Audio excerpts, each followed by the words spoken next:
10th class. अब हम करेंगे एक्सरसाइज 7.1।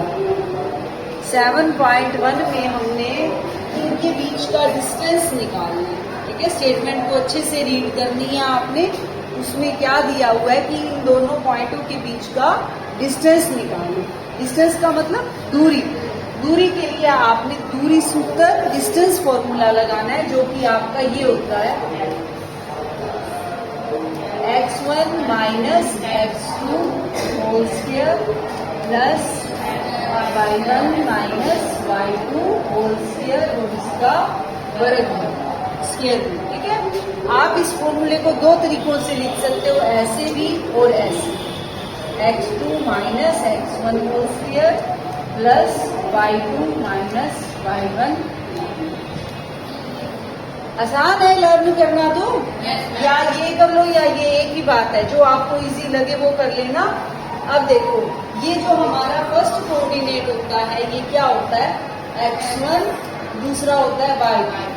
ठीक है, तो जो ये सेकंड वाला है x2 y। देखो अब x1 माइनस x2, x1 क्या है ये और x2 ये है।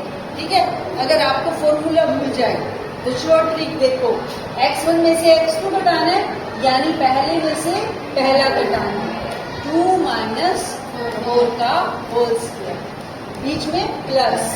ठीक है, फिर y1 माइनस y2, यानी दूसरे में से दूसरा घटाना है। ये दूसरा हो गया 3 माइनस 1 का स्क्वायर और इसका क्लियर। ठीक है, अब ये है क्या, अगर मैं इसको पॉइंट ए मान लूं, इसको बी मान लूं, तो मैं क्या निकाल रही हूं ए बी, यानी दो पॉइंटों के बीच की दूरी डिस्टेंस। अब देखिए 4 माइनस 2 2 माइनस का आएगा, 3 माइनस 1 2 का स्क्वायर, वर्गमूल मत भूलना लगाना।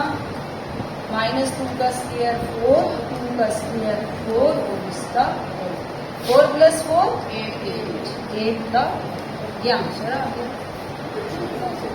कितना इजी है ना। एक हाँ जी, अब इसी का सेकंड पार्ट देखो, ये आपने खुद करना है ट्राई। आपको एक हिंट दे देती हूँ मैंने क्यों कर रही हूँ ये वाला।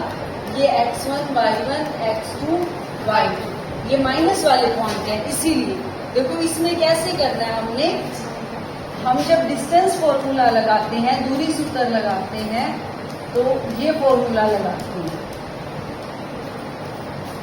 ठीक है, जब दोनों को क्या कर रहे हैं हम सब्ट्रैक्ट, पहले को सब्ट्रैक्ट करते हैं ना।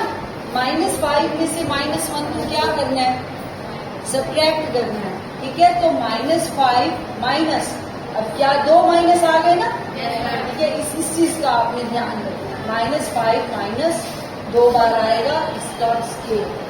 ठीक है, प्लस में अब दूसरे में से दूसरा। ठीक है, इसको मान लो A, इसको मान लो B, तो हम क्या निकाल रहे हैं ए बी। ठीक है, -5 प्लस 1 7 माइनस 3 2।